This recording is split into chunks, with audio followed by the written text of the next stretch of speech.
Hey guys, welcome to this episode of Double the Hustle podcast. Today we have our second guest, John Scafiddi. Today we're going to take a deep dive into the meaning behind his Brooklyn Streetwear brand, At War, and we're going to take a deep dive into relationships, how to manage one while being a full-time entrepreneur.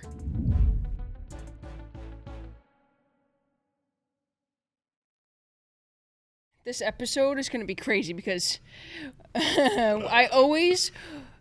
you ever hear that guy, I don't know what his name is, but he says, a great day is when you laugh, cry, smile, and all of those in one day makes it a great day. Yeah. And as I go down social media and I watch John's content, it'll make you cry, smile. By the end of the video, you'll be in tears and you'll just be like, yes. That is it, and that's what I need. That's an amazing compliment. I feel like I'll scroll down a video, start by smiling, it'll make me cry, and then I'll end smiling too. Yeah. So That's amazing. I feel like it's just an amazing episode. But I feel like I found your content at a right time in my life. Okay, I love that. Because I was in a relationship for 4 years. I thought that person was going to be my end-all person, and recently she left, and not she left, but we broke up, and I just feel for months like something's missing. Yeah. And I came into your content at that time, and obviously I always know everything happens for a reason, regardless if in a year it's the right person and it happens again, or if it's somebody else, and everything happens for a reason. But when I see your content, I cry because it hurts, like the worst thing that has ever been hurt in your life. But then it's just, it's so true. Yeah. It's very bittersweet. It's bittersweet because for a few reasons. Number one, I never wanted... my content that does the best is the breakup content. Yeah. And I'm going through a breakup right now also, that we were together for the better part of 7 years. Yeah. And it was all my fault. I've been talking about it on the journey for a couple episodes now, but whatever. So I appreciate that. That's why we do it, right? We talk about this all the time. Yeah. It's not easy to go actually be going through some podcasters or even people in media. Maybe they'll take what happened to them 6 months ago and they'll start talking about it now and make it so that in their content it seems like it's happening now when it's not. Yeah. But when I'm talking about it, the shit is happening. Yeah. And it's a bittersweet thing because it's probably hard for her. It's maybe even my mother or anybody that's close to the situation to see me talk about it, or even see me talk about any mental health struggle at all that I would be going through currently. So in that sense, it's hard for the people around to be able to watch it knowing that I actually am going through those things. But you saying that, and then any of the DMs that we get or whatever, always make it worth it because people are feeling because that shit people are real. It happens. Real, 100%. So that is probably the hardest. When I don't think I could go through anything harder. Yeah, no. Until you go through it and then you're like, wow, that was even harder. Yeah. But I don't think that I could go through anything harder. And I know that in our relationship, like you're saying in your relationship, you were the one who messed it up. Yeah. I know that I did everything right. Yeah. So to feel like you did everything right, you talk about all the time, if a girl leaves you, you feel like everything comes back of what you should have done. Yeah, of course. But I know I did everything right. Yeah. So in that instance, what do you do? It doesn't make it easier. My dad used to tell me all the time, not just with women, or in relationships, just in general. He was like, if you know that you did everything that you were supposed to do and it didn't work out, at least you could sleep at night knowing that you're trying. And I'm just like, yo, you know what? Actually, I feel like that makes it even harder because you just feel so helpless. Yeah. I did everything what to do next that I thought that I could do, and it didn't work. So now it's what do you do what in that next relationship? Yeah, exactly. And my problem is I would just probably jump into a new relationship and make the same mistakes, and I'm not doing that now. Yeah, that's where I am. So many times. I cried to her last night as we're sitting here, and I'm like, what do you do? I don't want to get into another relationship because I want to help myself. I want to further my career and get into better things and do better. And when I find that person, I'll find that They'll they'll just come into to my you. life. Yeah, yeah, I yeah, hate yeah. dating apps. Yeah. I'm not Yeah, on no. any of them, you know, because I just feel like that's not the right thing. But at the end of the day, like we said it last night, like what do? You feel like you did everything right and you pushed yourself, and what changes next? Like I said, I'm not getting into another relationship because like what do you change? It's not the smart thing to do. It's Yeah. just not while you're healing. Like I tell people this all the time, and to give the advice is so much easier than to take it. Oh, But one I of the give great quotes, advice and I don't take it at all. Don't but take one quote that I read one time, it's not an original quote for me, but I read it and it changed my life. It was like, if you chase butterflies, they're gonna fly away, but if you build a beautiful garden, they're just gonna come to you. But like while you're waiting for them to come to you, it could be a year, it could be a day, it could be a week. Like you have no idea. So the only thing that you could do is just try to build yourself up to the best of your grow ability. those flowers. Yeah, You can always be Yeah. better as a person no matter what. No matter, even if you sat there and said, I did everything that I could in this specific situation, or I'm doing everything that I can on a day-to-day basis, you could always do a little bit more no matter what. And I think that's the only thing to do in a time like this. Yeah. Is just try to build build brick by brick. and be better. Yeah. So that, let's just say like that wasn't supposed to work out now, but maybe you guys take some time away like this. And I talk about this with my relationship all the time because I'm still not over it. And I still don't think that it's like this permanent thing. Yeah. Like, it could be I very agree. naive or it could be No, optimistic. I don't think it's naive at all because I feel the same way. I'm like, hey. Yeah, it's tough. I think sometimes the space is important. For my situation, we were together for, the better part of almost 7 years. And we spent like no time away from each other. Yeah. You That was know? her. And I think Yeah. it's very important to take that time away, even if it hurts, like ripping that Band-Aid off. But you never know, you might fall back into place at the right time where you guys are now, you thought you did everything both, but now you're like, oh wow, I see it from such a different perspective that thank God that happened. Yeah. But you know don't if that's thank gonna God happen. until it You don't know if happens. that's even gonna happen. So it's hard to thank God thank and God so unless it it's really happens. hard. I feel you on that 100%. I think it is really tough. But like you said, you just have to go day by day and make yourself better. Because I grew up in a broken home, too, not for nothing. Like, I love my mother, and I don't talk to my father. I still love him, though. But I grew up in a broken home, so, like, my parents got divorced when I was 21 years old. Okay. Right? And I saw, like, and all my aunts and all my uncles, most of them are not still together. So I had a very toxic perspective on love from like a young age. You know, and everybody's it's tough. falling apart around you, it's and so that's what tough. you just think is the Yeah. normal. Yeah, it's when not. it's Definitely not. Yeah, No. and you're trying to teach yourself at the same time what is normal. Yeah. and how do you do that? we come from split up parents too. Yeah. So Yeah. it's- Did they, if you don't mind, when you were younger or when you were older? young. yeah, we We were were like like- 2. We don't yeah. even know. Oh wow! Yeah, So you yeah, don't even know? Yeah. Yeah. I have conversations with people all the time whose parents divorced, and I always wonder what's worse. Early when you don't even remember it, but then you never even had your parents together. Yeah. And then, You don't know. when I'm 21, I might even been And 20. you already know, like, where we had such a strong think that's basis worse. for 18 years. And then Everything it's was just good. boom. Yeah, you know? that's- One day That it's was it. gone. Yeah. So yeah, I don't know. It's tough. Not one is worse than the other. They're Yeah. both Yeah. difficult. But I just always try to think about, wow, I wonder if this would have happened. Because my mother tried to leave my father when I was like 5, and it just didn't happen. You know, and I just think of like, wow, what if that did happen back then? Yeah. What would- Now, like maybe, like I don't know, maybe I wouldn't have made the mistake. I have no idea. It's You always don't- what ifs. Yeah, what ifs. Yeah, You know of what I mean? course, yeah. But I think that how you tie it will jump into your brand, because I think that your brand holds significance of what everybody day to day lives. Yeah. Every day, whether you say it or not, nobody knows my story because I love to keep things inside. I hate showing or telling everybody how I feel about my relationship.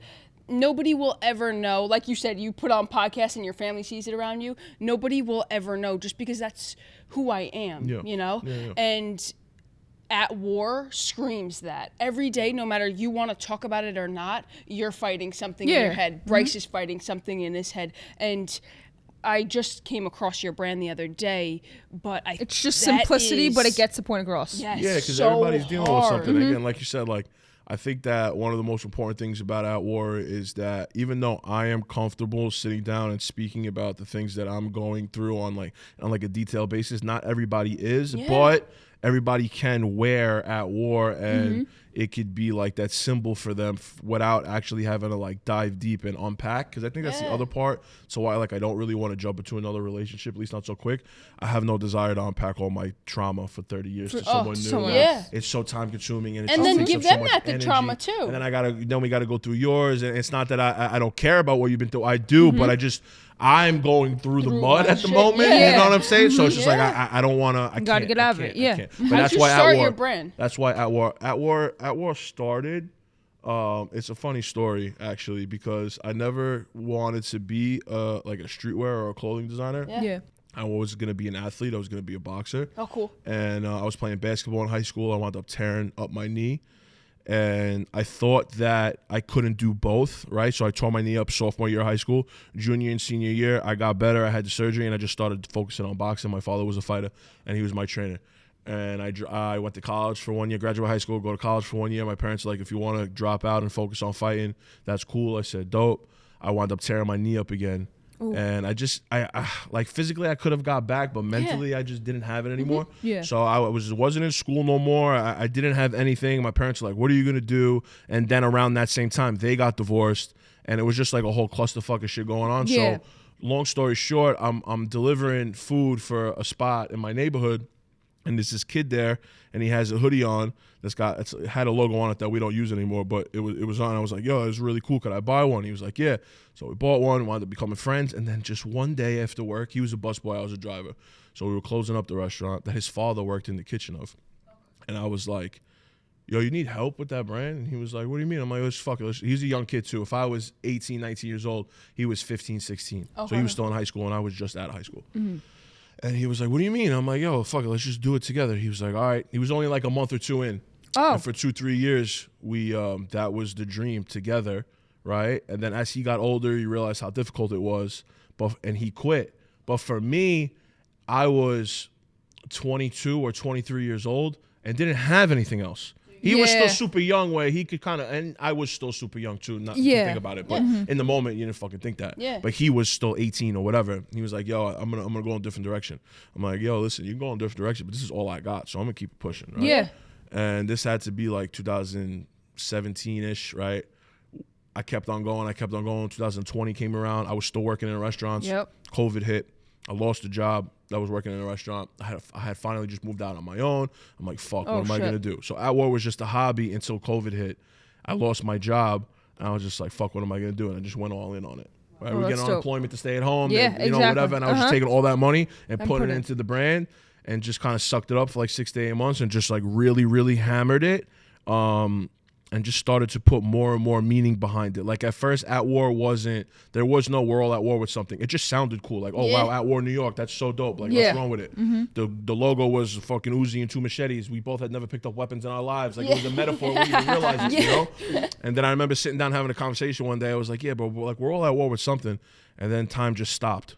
And we were like, yo, we're all at war with something. He was like, oh, shit. Yeah. And we just finally just added the meat to the body. Yeah. You know? Mm-hmm. And then from there, just slowly but surely, and now I've been doing it for 10 years. But for the first 6 years, that shit was just a hobby. Yeah. I think that, I think it was in your life, obviously, for a reason. And it must feel like so, like, come full circle, because that meaning, like, is everything. It's like, just me. That's the thing. Yeah, now that it came out, like, At War, like, in your head, that's it, you know? And you just feel it. And the clothing was just the medium. Exactly. See, I started to realize as I got older that At War it wasn't necessarily just this clothing brand that stood on its own. I started to realize that At War was John Scafiddi. Yeah. But just under a different name, and it was just clothing was that medium. It's hard to explain. I don't only want to make clothes. I want to be a storyteller and tell stories. But the easiest way to do that in the beginning with such a low budget and not really knowing what you're doing is through clothes. Exactly. Yeah. You know, so it is full circle. Everything happens for a reason. But my point to all that was that I had no intention. I didn't go to fashion school. I had no intentions on doing this. Yeah. Where do you see the brand going? Where do you want it to go? Well, right now, that's a good question, because for the first 10 years of what we were doing, it was very strictly streetwear, where it was like I took a lot of inspiration from a Supreme, Yeah. or from a Diamond Supply, or from a Hundreds, or Black Scale, or Obey, or whatever. Something, and now, and now that version of streetwear, not that streetwear is dead, because it's not, but like that version of streetwear has slowly but surely died off a little bit. The Hundreds just closed their shop in California. Wow, really? Diamond Supply don't have a store no more. So like those OG skate streetwear brands that we based our brand off of aren't really like really doing it the way that they were anymore. So now me and the team, we've sat down for a couple months now trying to figure out, we have to go in a different direction. What are we going to do? And it's going to be like fitness, gym, lifestyle kind of. Cool. And that's even more full circle for me because I was an athlete first, right? I wasn't a fashion designer. So now to be able to tie those two together, it's going to be really cool. I'm very excited. So that's where I see it going. How do you think that we were athletes growing up? How do you think that like being an athlete has enabled you to get through like the circumstances in your life? Oh yeah, well it just teaches you discipline, right? It's just like, first of all, it teaches you community, regardless if it's a one-on-one sport like a boxing or even a tennis or like a golf where you're just battling the entire, like I feel like everybody has to have some sort of discipline when you're doing something like that. So when you're going through something difficult in your life, you're always going to revert back to your natural instinct. And my natural instinct has always been to push forward physically due to sport. So I feel like that will also push you mentally. Like I used to run a lot and you get tired, but you can't stop, but you want to stop, but you're tired physically. Now, when you're going through the mud, like in this situation, you're tired mentally, but you got to still keep on going, right? Because the world don't stop for nobody. It doesn't matter. Like anybody, it doesn't matter. Like it's very, You're in bed and everybody's still going. It don't matter. It really don't matter. If we spoke about this on Journey the other day, if you only operate off of motivation, you are never going to get anything done. That was our last episode. You have to. It's so difficult. Motivation is just an extension, and then it dies off, and then you have to have discipline and consistency. Temporary. I sit here, say that, and I just know that I don't abide by that all the time. And so it's easy to say it. I get hard to do it. Oh yeah. Like the mornings are so tough for me recently. Like I just wake up with so much anxiety. Like, oh fuck, all right, well, what's today? What's today? For me, bro? Yeah. Exactly. And then eventually you snap out of it. And I started going to the gym in the morning to like work off that anxiety. Yeah. But like that it's stuff, hard. it's not Life easy. is hard, it's bro. not easy. But if It's you not. only work on motivation, you'll never get anywhere. Yeah, never. And even for the younger generation now that's like coming into these things, like they're not, you could tell they're not aware of that at all. Yeah, not even They just want instant gratification. It's because they give participation trophies out nowadays too. Like there's just so much that goes into that. And I would hate for even like as a younger person, like my kids to like become like that. Yeah, no, like you want to instill in like your kid that like this is not how it goes. Yeah, from a very early age. Yeah, because it's, I mean, I think athletics has been huge in our life, growing us to like, just fight things like what we've been through in life. Like when we were a few years ago, our sister passed away from cancer, and that's like we talked about it before, but like if that didn't happen, like we wouldn't be like who we are today. We would never, and it changes your perspective from like I'm doing this in life to like I get to do this for sure. because not everybody gets to do this, and we wouldn't have been in this position or started a podcast if it never happened. So I think it's so like everything happens for a reason. Everything happens for a reason, and that's, you just have to continue. And as gloomy as that can be, because it's a terrible thing. But like, of course, everything happens for a reason. But you, like, terrible things happen every day, and like you just have to believe if that you're lucky to keep going, keep that going. was meant to be. 100%. If you're still here, you have to take advantage of it. 100%. Just go for it, because that is one thing that like you'll like time you'll never get back, and it's, you just have to keep pushing. Once you stop, that snowball is going to come flying back down the hill to it's so easy to let it deter you from, because it's just so easy to do nothing. Like I look forward to, and it's a toxic trait of mine, I just look forward to sometimes decompressing on my couch for an entire weekend. Like I'm a smoker. I'll smoke some weed. I'll watch my favorite TV show, my comfort show that I've watched 27,000 times, just to be comfortable with myself again, if that makes any sense. But you're also like, mental health days like that are very important. But like, I'll have mental health month. and then it's gone, and you're like, oh shit. No, you really can't, because we're already in fucking March. Like, imagine that. Isn't I feel that like I was crazy? just celebrating New Year's Eve, and it's March And it's 19th March. today. Yeah. So I've Like, where started do to we go? notice that Yeah. time is Time flying is as you get flying. older. I just turned 30. Time is flying. Yeah. But that's interesting because I feel like where I can't sit still. Yeah. Like, if I can't even think about a mental, and that's probably horrible for me. Yeah. But I can't think about like a mental health day. Like, I can't even think about, yes, I lay in bed in the morning and I'm like, fuck, what is this day gonna bring me? Just because of the past 6 months that I've had. Yeah. And I'm like, don't want to get out of bed. But like you said, you get out of bed, you start your day, you get up, you go to the gym, whatever. But I can't sit still. Yeah. Like, and I think it's a horrible, probably That's how she gets anxiety. a toxic trait of mine. Yeah. I mean, even when I was in a relationship, like, oh, she would be like, you want to like sit in bed and watch movies, and I'm like, no, I got shit to do. Like, and that probably, you know, hurt us more than helped us. But That's why being an entrepreneur can have a deficit on your. You talk about this. Your 24-hour. People need to know that you're always on the phone 24 hours. You have your own business. And you're going to sacrifice that 5 minutes at 9 o'clock at night to get that client. Yeah. No, you need to be clocked in. I can only speak from my perspective just as the creative director or the designer or whatever, right? Like, I am always working in a sense that, like, even if I'm driving, let's say I'm driving here today, I tell people this all the time, and it's like, if you know kind of thing. I see a sign and I like the typography. I take my phone out, take a picture of it. Now I'm thinking about the sign. How could I take that font and use it somewhere else? Like, there's just, when I'm watching movies and TV, I also sometimes look at it like work, because I want to get into that one day, and I'm taking the good from it, I'm taking the bad from it, I'm learning from it, I'm noting it in my head, and to me, it's like work, you know, and that could be a positive thing, but it could also be a negative thing because we don't always have good days. And this was the problem with the relationship that I was just in, is that I was just always so locked in to work and focus like this, that like if I had a bad day, it would bleed all over her. You would be able to hear it in my voice, and she would take it personal and think that she did something wrong when really you did absolutely nothing wrong. I'm just having a day over here, but I cannot snap out of that when I'm talking to you, and it's fucked up. Right? But it's what it is, though. It is. That's, you know, and it's really hard, and to try to like focus on that and change it is one thing, but to like actually change it is another thing. To be able to recognize it, cool, but to make the difference, it's difficult. Oh yeah, and it's difficult for them too. 1000%. Well, now that you're saying that, like, I say that in my relationship, like, I did everything right, but that could also be like what I think is right. You know, and that's different from like me working 24/7 to build the life that we want to live, and getting there could also be the wrong thing. Like, that's, you know, hurting us, and not everybody sees that. So I think that's it's tough. You know, it's tough because you have to snap out of it and step out of your shoes to be able to look at your relationship and be like, step back, assess it, and be like, this is what I have to do. But that shit is hard to do. Very hard. My dad also used to tell me when I was growing up, and I used to just like brush him off. He was like, yo, remember, not everybody thinks the same.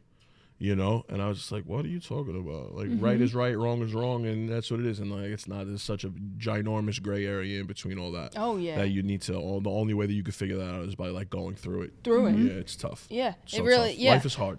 You know what I'm saying? Like, listen, life is hard. I'm not going to sit here and pretend like life ain't hard. It's not complaining about it. It's just the fact of the matter is that life is difficult. I mean, even if you, like, it's so crazy though, because you walk by people every day. And before if I was in my relationship and I was happy and whatever, I would be like, you know, like, why are you in a bad mood? Like, what, you know, like, what's wrong with you? Like, and now, like, going through something, like, puts it in perspective for you. Like, everybody is going through shit, and I don't even know how some people go through it with the shit that they go through. For sure. Like, sometimes I look back, like, I have myself and I know that I'm okay, and I may like cry in my bed and not want to get out of bed, but at the end of the day, like, I have a successful business, I am making money, I'm, you know, I live in a great house, I have so many supportive people around me. Like, what if you didn't have all that? People don't have still all that. going through this shit. For sure. You know, like 100%. That would make it way worse.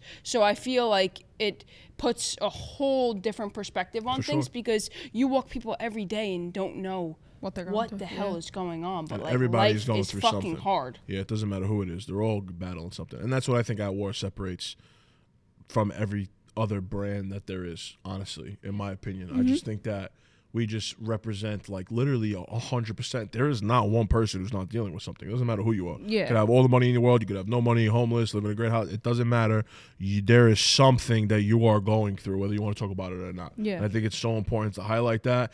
And even if there's a lot of people, because the majority don't want to talk about it, Right. I have no problem being that vessel to talk about my issues and let people take from it what they can, relate to it where they can, and just know, number one, that they're just not alone in that shit. I think that's the most important thing not about being what alone. we do for a living, from a podcast standpoint, from a branding standpoint, from an anything standpoint, is to make sure people understand that they're not alone. And I also like to preface too all the time, because I get this in the comments sometimes too, when I'm soft or I cry about this or yada yada. A lot of people are like, yo, it's so easy for you to do that because of the way that you look. They're like, yo, you're 6'5", 340, and you got tattoos everywhere, so you already have this aggressive look to you. Yeah. Like, I'm 5'8", regular looking. Like, for me, if I'm going to be soft, it's even worse. But I don't look at it like that. I look at it like, damn, you're not expecting me to be like this.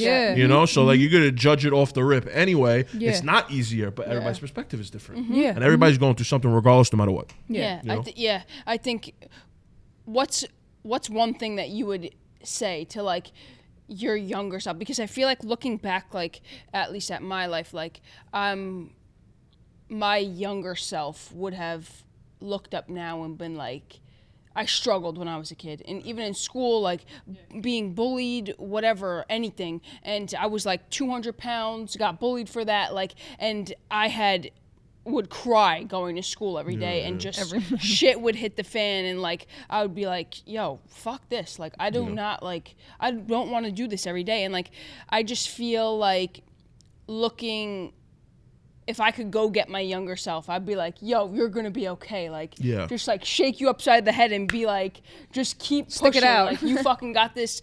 You know, in 10 years from now, you're gonna be so proud of yourself, where you've been, you know, how much money you have in your bank, whatever, you know. So what's like one thing you would tell your younger self? I mean, I would tell him that all decisions that you made were for a reason. That everything in the grand scheme of things is going to be all right. Because I dealt with a lot of shit too. I didn't deal with, you know, being bullied, but I dealt with always feeling like super misunderstood. I felt like I was such a standout due to like what I looked like and just how loud I was, just physically and vocally, like.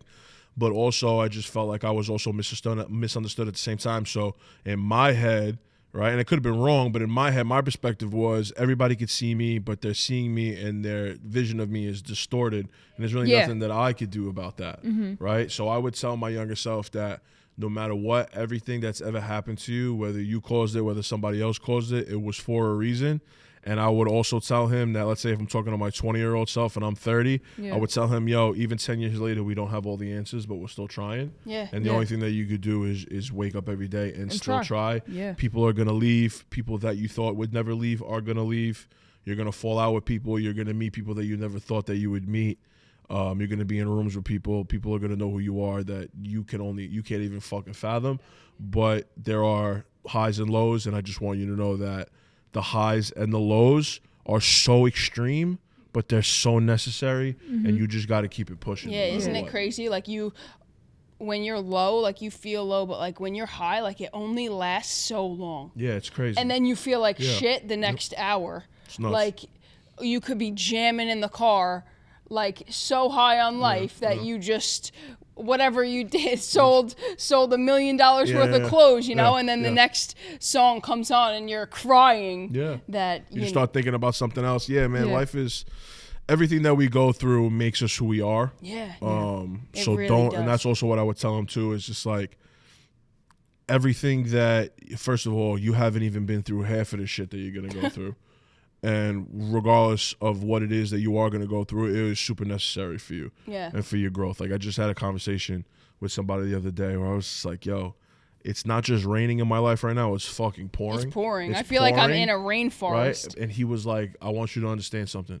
It's like, I don't know how long this period of your life is going to last, but there's two things. Number one, it will end. But number two, I want you to know that the harder the time is right now, the bigger the level up is going to be when you get to that next level. Because life is breaking you down so much right now to make sure that you are as strong as can be, because you need to be top tier strength when you get to that next level. And if life were to let you get to that next level and you weren't ready for it, what you're going through right now times that shit by 2. You know, so just understand that this shit is all just to strengthen you. I know it's hard to see in the moment. But you gotta focus and just keep I it sit pushing. every day, like you said, and just think like, oh shit, like what if I would have did like something different, you know? What if you would have done like anything different and would have changed the whole thing? But like what you're going through now is making you prepared for what you're gonna go through, you know? What's John's 818? You know what it is? No. It's the pain that you're going through now. Prepares you for the better that you're gonna get later 100%. On. And it's hard. It's so hard to take that and listen to it and understand it in the moment when you're in the thick of it. But you have to just understand that this too will pass. You know what I mean? And I think it's really, it's also like what you do now though. Like what, for people that are in our position now, like, or getting out of a relationship tomorrow, what do you do to keep yourself okay, you know? Like that's hard for people as well. Because some people don't have anybody to turn to or have the mental stability to like be where we are. I mean, I like to think as myself as mentally strong just because of things that I've been through, and I know that like no matter what, like I always have myself. So like for people who don't, like where do they, you know, like what do they do? What do you? You gotta get selfish, and it's unfortunate because I'm a very selfless person. I was just always a giver. I wear my heart on my sleeve. Man. just always a giver. Always cared more about the people that were around me than myself, because I always knew that like no matter what, I'd be alright. You know. But if I were to tell somebody that was going through some shit, whether it's a breakup or even like lost a job or whatever, you got to get selfish. You have to move from the perspective of what is going to better me, because that's all you got right now. Like you're always going to have people around you that support you, that are there for you. But at the end of the day, you have to move in a way where you're the number one priority, because then you're going to attract everything else that you want. You know, and you really can't chase it. That butterfly quote is so real. It changed the way I looked at it is so real. But like you always said, it's harder like to get it done. I was making it my screensaver for such a long time, because if I was having a bad day or I just needed a reminder, and like obviously that's not the type of shit that's on your mind all day. Once you open your phone, you just go look at it, you're like, oh shit, all right, let me go to the gym. I know it's 9 a.m. and my anxiety is through the roof right now. But like, let me go to the gym, because that's only gonna help. It's not gonna deter. Right? You know what I'm saying? And that's hard too. But again, 100% of people, you know, never walk out of the gym angry. You know, because 100%. You feel better. Right? You're like, fuck, dang, I'm glad that I came here today. Exactly. You know You're not like, and it's always like I that, shouldn't though. have came. No, it's always like that. It's always like that. Once you're done, it's just 90% of the battle is getting there. Is the foot in the door. You know? That's it. And once you get on, you start feeling, you know, whether you're on the treadmill or lifting weights or anything, like once you start, you feel, you're like, and there's science behind that shit too. Physically. Of course, mentally, we know that already, but physically, something happens, the hormone, whatever the case may be, something happens. I feel it once I sit in the sauna. Like I start my workouts by sitting in the sauna for like 15 minutes, get myself like sweating and really going. And when I step out of that motherfucker, I'm like, all right, cool. I'm glad that I came here today. Let's go get this shit in. You know, and then you're able to start your day from a better perspective. Of course. You know? Yeah, I agree. What is, like, who is John? Like, who, like, for everybody that doesn't know, because I watch John's content and I, you know, I do, you know, follow John and his brand and everything, but like, who is John? Like, I would say John is, by the way, John is a cool guy. He hangs out with cool people. I mean, yesterday he was with Gashi. That's one of my best friends. That's Gashi is amazing. He's too. A great dude. I mean, who am I? I would honestly say, if I had to just like pick an adjective for myself, it would be like John's a fighter.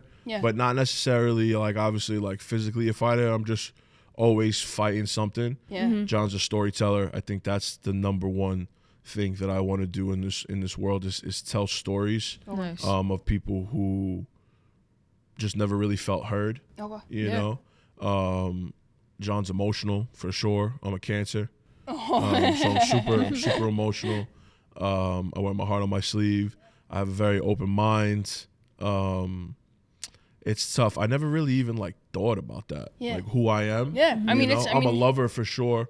So it's funny, like I started by saying that I'm a fighter, but for sure, I'm a lover. I have so much love to give. Yeah. And I guess that's why the breakup that I'm going through right now, I just got very complacent in it. Wasn't giving love in the proper place, and that's why I'm beating myself up about it. But yeah, that's what I would say. I would say John's a lover and a fighter, all at once. I'm very yin and yang. Yeah, I mean, all mixed up into one. The best, the most opposites attract. Yeah, for sure. So for sure. I feel like that. That and I have both of those wolves in me. It's just more about which one you feed. Yeah. Because they're both in there. That old adage is always which one are you going to feed. Of course. And there's a time and a place for both of them. I just always let like the lover in me outweigh the fighter in me. But right now I'm in a period of my life where I got to fight. Yeah. I got to just keep on fighting. And I think it's important to have both of those. I definitely, both of those in you. Yeah, that is because I mean, even for me, like I'm still learning. Because I still am fighting back from my relationship. And if she calls me right now, I'm going to pick up the phone. Yeah, I have to tell you guys, hold on one second. Let me, Yeah, like, just hold on. Like, because that's who I am. Yeah. And I talk to people all the time, and they're like, you're stupid for that. But at the same time, like, I will never wait around for somebody because that's not me.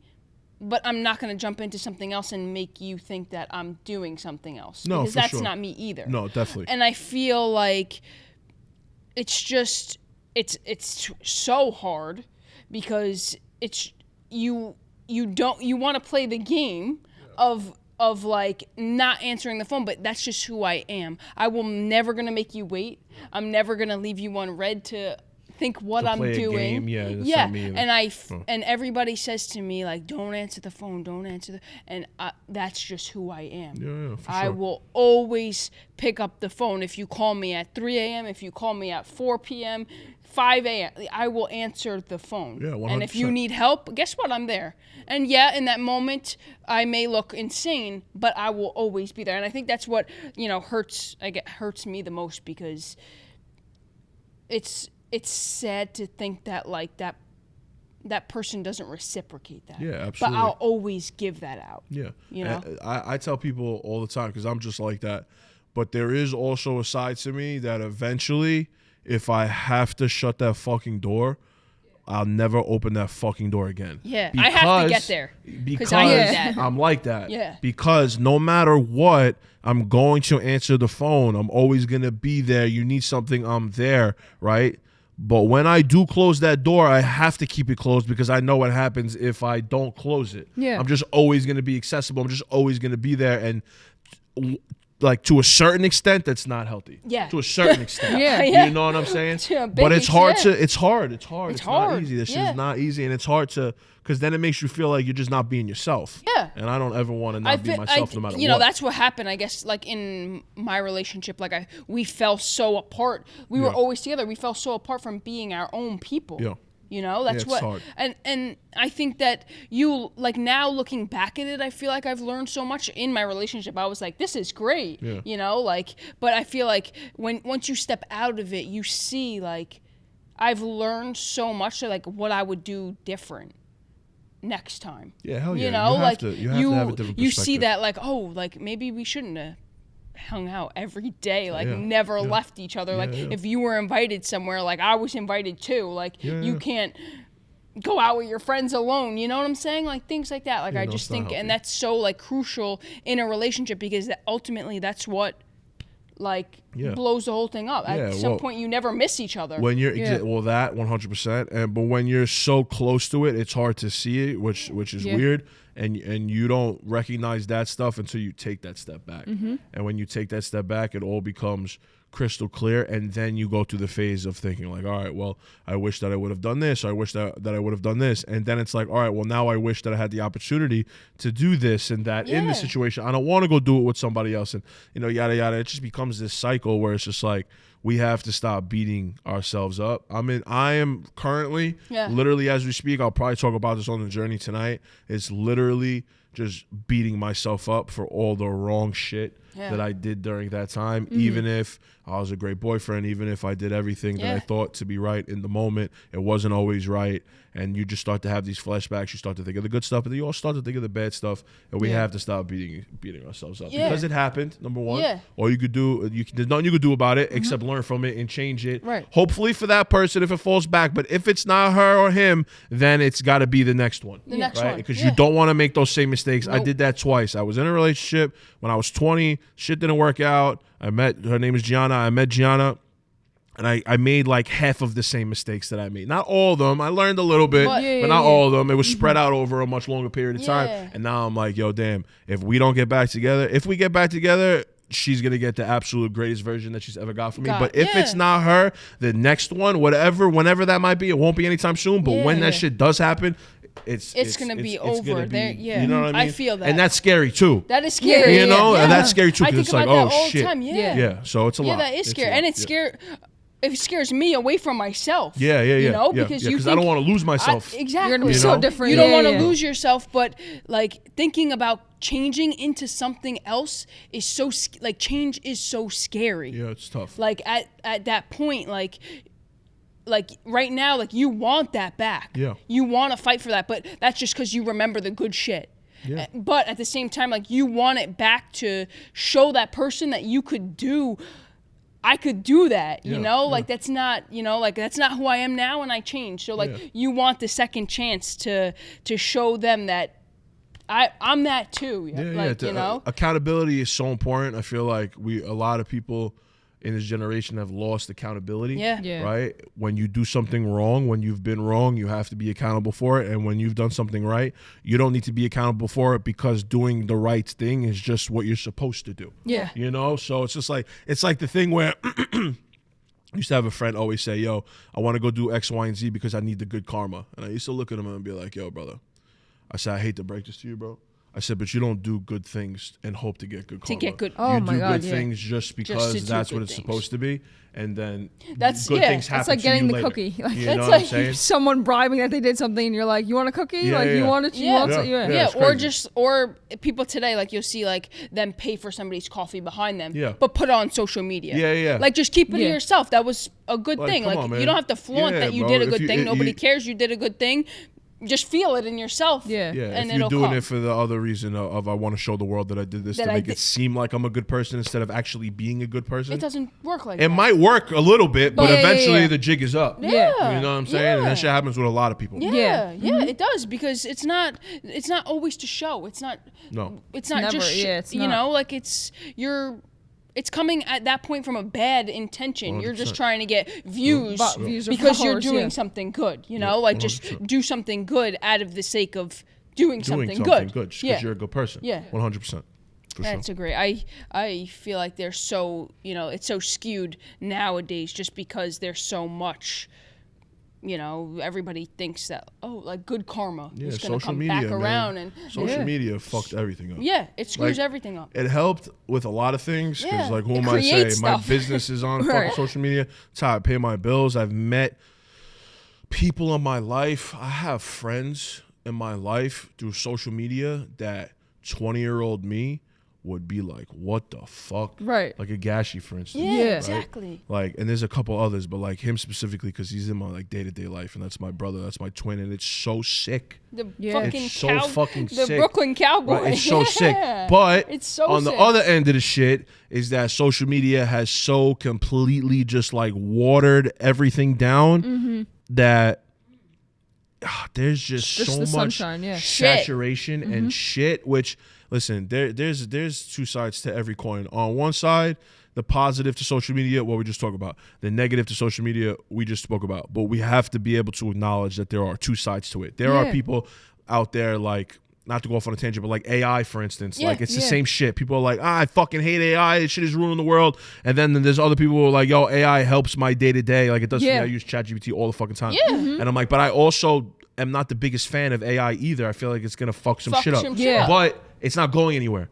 So metamorphosize and learn how to use it the proper way to help you. Of course. And that's it. You know what I mean? And I feel like that could be applied to so many things. Yeah, because it's always like a 50-50, but I feel like social media now, like it's like a 90-10. Yeah, like that crazy. 90 is all the negative shit. Like everybody's just doom scrolling day to day. I we get caught talked in that about shit all the time. we talked about this. Like I put on my social media a limit so it stops me. And although you can click ignore that limit, at least you know, like, yo, you've been scrolling for shit time. Like all you my know? fucking screen time right now, it would be. Like we don't want to do that. You know, it might be 10 hours a day or some shit now. And for me, I guess it's a little different. Like, yes, I do run my business on there. Of course, and you have to be aware of that. But at the same time, like, you also, I do it too. You know, I sit and get in that scroll and I just, you know, I hope that the algorithm sends good shit to me. You know, I hope that it's not like, because we're consumers also at the end of the day. Like we're creators, exactly. We're also consumers too. So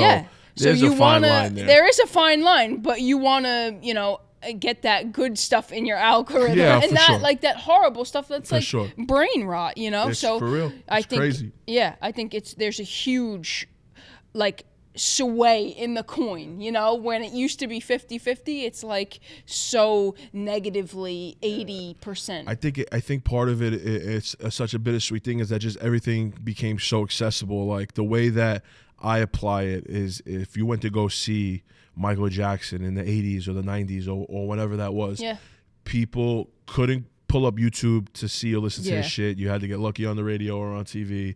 You very rarely saw a visual of that man. Like people were fainting at his concerts. Now you could literally like we'll apply it to like a Drake or whatever. Like you could pick up your phone, go listen to his music on your phone, go to YouTube and see him, go to his Instagram, like do any of that shit. You didn't have any of that shit back then. And so my point to that was that shit meant so much more back then than it does now because it was few and far between. Now everything is so saturated. Now on the other end of that is if the pot is 100% and 90% is bad and 10% is really good, well then that 10% is gonna stick out. But eventually. Not right away. And you need to be able to separate yourself from that because that 100% is just a line of people. Right? And the first 90, it's not even the first 90 and the last 10. It's all mixed up and shit. You had to figure out a way to fucking like get yourself to stand out in this big ass fucking ocean. But it's a good thing. Because the cream rises to the top. And eventually those people are going to fall off. But it's time consuming. It takes time. It's time consuming. So you got to love this shit. No matter what it is that you're doing.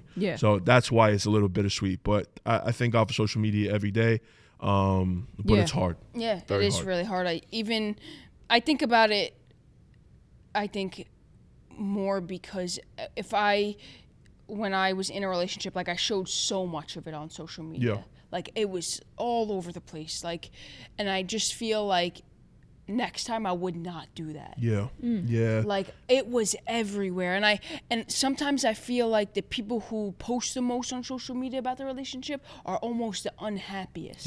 Because they, you know, like it takes so much away from your relationship. And I always had that mentality, like, I want to be on your page. Like, show it, be proud of me, you know, like, and I would never do, like, even if we got back together, I would keep those photos away. Learn from it, you know, like, let your page be your page, and let my page be my page, you know? See, I was kind of opposite of that. I was on the other end of the spectrum. I didn't really portray my relationship on socials too much. At least, like, and I don't want this to sound like being a dick. But like as I got like a little bit more popular on social media, my stupid ass thought that I can't flaunt my relationship right now because I don't want to turn away a potential consumer that wants my shit for maybe the wrong reason because I don't know, they think I look good or they're trying like whatever the case may be. And I thought that flaunting that relationship would have maybe pushed those people away. And it's a complete fucking wrong thing to think. You know what I'm saying? But that's how, you know. It's different for me. It happens like that. If I could redo it, I wouldn't flaunt it. but like it kind of looked like I was hiding it, and I wasn't. Like we were together all the time, talked all the time, like we did everything together. So I was not hiding the shit in the slightest. But from the outside looking in, if somebody didn't know me, right, and then saw me with my girl, they might be very surprised. Yeah. But I wasn't hiding it. But I could understand how the perspective could have looked like that. Yeah. And now I'm like, you are fucking so stupid. Yeah. I feel all she wanted was a little bit of validation. Right? It was more than the good morning, good night, I love you, talk to you all day. Yeah. It was she didn't want to be shouted from the mountaintops, but she just wanted to make sure that people knew what time it was. You know what I mean? And I was just so blind in the moment thinking that shit was gonna deter my shit. And it was not gonna deter my shit. So if there's anybody out there is dealing with that shit or telling your girl that shit, you lying. Yeah. Right? And if you're not lying and you really do believe it, you're going to realize that you were wrong about it. And the only way to realize that is to go through it. Exactly. You know? So. No, I do agree because like you said, there's two sides to a coin, you know? But there's always that part that like, I just wish that I kept like a little bit like more like private. That evil eye shit is real. Yeah, that evil eye. Yeah. She talks about it all the time. I feel like I don't feel like that took my relationship away, but like when you put too many eyes on it, like everybody's watching. 100%. Like it's almost like celebrity stuff, you know? Like but nobody knows, you know, not that nobody knows who I am, but I just even the small town people who hated you in middle school, you know, like hating on your shit because like your girl is hot or it doesn't care. The evil eye doesn't care. You know? So I just feel like if I was to redo, I would keep a little bit more of it private and offline and not show faces as much because that shit was. But like when you went on my page, you knew everything, you know. Yeah. And I just feel like I would have kept.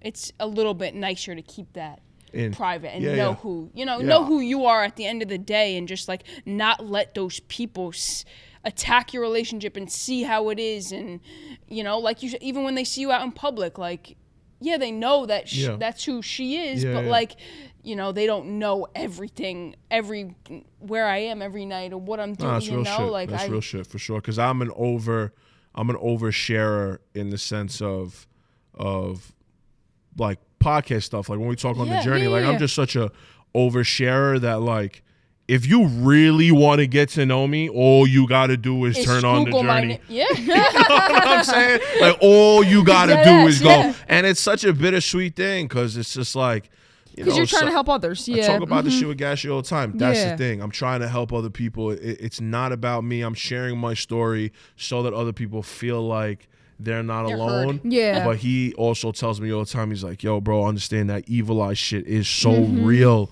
It's so real. Like, do not put everything out there for people to see because the jealous people are preying on your downfall, and that shit works. Yeah. You know what I mean? So I can relate to you on that, just on an opposite end, but I can relate to you of being a little bit too much of an overshare. I don't think it's ever going to stop because like you just said, it really is. Like some of the DMs that I get make me cry. No, that like, shit John, helps. I'm going through a breakup. I don't talk about it with nobody. I'm feeling like this. It's been a year. I still feel the same. What do I do? Or not even what do I do? Because honestly, I don't have the answer for you. Right? You have to have the answer. But just the fact that I'm sharing it, I'm helping them by them understanding that they're not alone. Because they're not venting. You know what I'm saying? Like, I can attest to that 1,000% because I hold everything in, and if anybody knew everything about my relationship, they would be like, what the fuck? Yeah, for you know? Sure. Yeah. So like I don't, nobody knows what happened.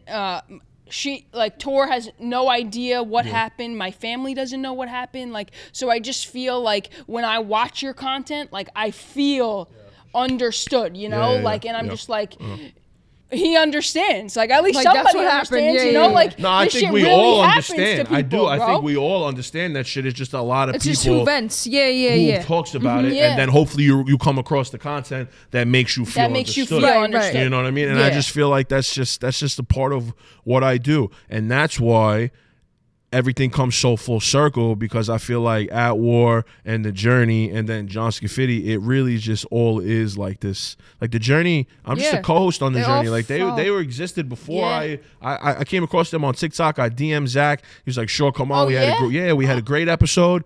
And then I was really going through it at that point too. Like if there's an episode that people want to watch that's like maybe our best episode ever, it might be like the first one that we ever did because we had never even had a conversation before and we sat there for 2 hours and just got into it. I was going through something else, but I just got into it. And we hit it off. We did a second episode. Then we did a third one with my boy. So I was like the interviewer because it's very different. Have you guys been on other pods before? No. So it's very different. Like for me, doing this, I love doing this, right? Yeah. Being asked the questions, and then asking the questions, it's two way completely different things. So when I went on the journey the first time, I was being asked the question. Yeah. Second time, I was being asked the question. Third time was half and half. My best friend came on. I was asking the questions, also being asked. It was a 4-way conversation. Yeah. It was really cool, you know. Is it the one that just happened? No. This was January 2024. Okay. This was West Bay came on. So then after we had that conversation, they were like, "Yo, you want to be a co-host?" I said, "Fuck yeah, let's do it." Yeah. And then from there, we just went and. My point to that is that like that wasn't something like I was on pods before that, maybe like 1 or 2 just as a guest. Yeah. Because I was a bartender and a waiter in a restaurant, so I knew that I could banter back and forth very easily because it's part of my job. Yeah. So I always knew that I would be good at it. I just never, this shit is a lot. Like I don't know nothing about none of this shit. Like, exactly. The mics and the cameras and the lighting and shit. So I got lucky with them. Yeah. But my point to that is that I wasn't a part of what I wanted to do. Yeah. Right? I don't look at myself like a podcaster. I don't look at myself like a designer. I just look at myself like a creative. Yeah. The pod is a medium. The clothing is a medium. The just videos that I make. Self-brand. You know what I mean? It's just me. Yeah. And I think that's so important for anybody that's out there that's creating something, that's doing something that feels misunderstood. You got to like not pigeonhole yourself. Find your favorite medium. Run with it. Get to another one. Run with it. And just do what you want to do. Be selfish a little bit. Focus on the other people that are around you, right? Because being selfish might sound like a negative thing, but if you are pouring into your cup, you can't overflow into other people's cups if there's nothing in yours. Right? So being selfish is not necessarily such a negative thing. Yeah. In the beginning, it could look like it, like, oh, look at that motherfucker. He's only pouring into his own shit. Yeah, but wait until that shit overflows. And then when they stay, they'll see it. If they don't stay, they were never meant to. And it's hard. Everything is time consuming, but you gotta go through it. You have to take the time to appreciate the journey. Yeah. No pun intended. Yeah. You know what I'm saying? It's true. Yeah. And it means everything because if you don't love the journey, what are you doing it for? Like I don't want to be. You have to fall in love with it. I don't want to be helicopter to the top of the mountain. You want to know why? Because to get to another mountain, you have to come down, go, and then go up it. I want to climb that mountain, enjoy the view, be like, oh shit, then find another one, and it's so. You'll never feel that that satisfaction 100%. if you just get lifted to the top. That's why all the rich kids climb that. Like the nepo babies or whatever. There Like I hope to have kids that I could put in a position to be a fucking nepo. Whatever the fuck. But I'm just saying, like the nepo ones that are out there, they don't have the hustle that we have because we had to build this house with nothing. We had to go to the store, shop for it, bring the material back, build it up. The material wasn't delivered to us. There was no contractor telling us where to put the shit. We had to figure that shit out on our own. And that shit is stronger, right, than it is if it was just handed to you. But it's harder. Yeah, of course. So there's a trade-off there. You know what I mean? You can't, have everything. You got to give and take. So I would take that harder, stronger 100%. built home any day as and go through the shit. Yeah, 100%. Because it builds you to do exactly what we're doing day to day. And I can only imagine how hard it is to have kids and want to give them everything, but make them also earn it at the same time. Yeah. But maybe in 10 years we'll have another episode. And Exactly. Exactly. All right. So, where are you headed? What's next for you? What could we expect from you? Just in general, a lot of fitness stuff. I'm getting back. Cool. I'm getting back in the gym. I'm working out a lot more. A lot of at war sport, a lot of at war boxing, a lot of fitness stuff, a lot of just focusing on myself, bettering myself, fixing the stuff that was wrong, quote unquote. Yeah. To hopefully be able to apply it to whatever comes my way. One more question: how do you find out what's wrong if you don't know what's wrong? Because let's say I sit in this and I think I'm good, but obviously you weren't good. Yeah. A relationship, it takes two to tango. Yeah. Whether you want to say it or not, you want to say that you were right, say that you were wrong. How do you figure out what you did wrong? Unfortunately, it's just all in hindsight. It's very, very, I don't know, because it's a hard question because I was, again, we were me and Gianna, we were together from 2017 until 2022. I broke up with her for a year. We got back together, broke up again, got back together on and off during that time. And then when I finally sat there and said, all right, bro, these are the things that you did wrong. You got to fix them. It was too late, right? Yeah. So you have to, I don't know. I was never able to do it. I was never able to realize in the moment what I was doing wrong until it fell apart and I looked back in hindsight. So the only way to figure out what's wrong, unfortunately, is to go through it, suffer, look back, realize it, realize it, try to apply it, and then apply it. But you have to go through it. You got to go through it and try again. You have no choice. And that eventually you have to try again. Eventually you have to forgive yourself, right? Like, I'll give you an example. Or forgive the other person regardless of what. The way that I put it is like this, right? And this is super vulnerable, super transparent, but I like you guys. You guys are really dope. She threw me a surprise birthday party when I was fucking 29 years old. Yeah. And I remember it was in a private room at a restaurant somewhere. Had a videographer there. It was really dope. Had to say a toast. I forgot to thank her in the fucking toast. And after the fact, I was like, oh, bro, you're just so caught up in the moment. You're so fucking stupid. Yeah. So now, her birthday is coming up, and I'm a writer, so I was just getting ready to just like send her a letter. And I wrote at the end of the letter, like, one day I'm going to be on a stage somewhere, get a fucking award or some shit, and I'm gonna thank you in front of the world, and then maybe I'll be able to forgive myself. You know what I'm saying? Yeah. But you can't learn that shit unless that shit happened. Right. And it's the hardest shit in the world, but that's what it is. Yeah. And it's tough. It's tough. But that's the answer to that. It's there is no easy response to that shit because you cannot figure that shit out in the moment, unfortunately. And if you can, God bless you. And apply that shit in the moment. Today. Don't wait because it could be too late, because I thought it would never be too late. Same. It was just one of those people. I thought it would never be too late too until it's gone and it's too late. You're just like, fuck. I never felt no shit like that before in my life. It was the first time that I've been through breakups before, but again, it was like, that was my first relationship and my only relationship. But I did everything that I thought to be right in those relationships that didn't work. So now when you're on the other end of it, where you're like, oh shit, I didn't do everything I was supposed to do, it's a completely different heartbreak. Yeah. You know what I mean? It's tough. It's really tough. So. It is. Well, thank you for coming on the pod. We appreciate you. Yeah, hell yeah. Thank you for having me. This was really dope. Guys, stay tuned. We'll be back next week with another episode. Twins out, baby. Let's go.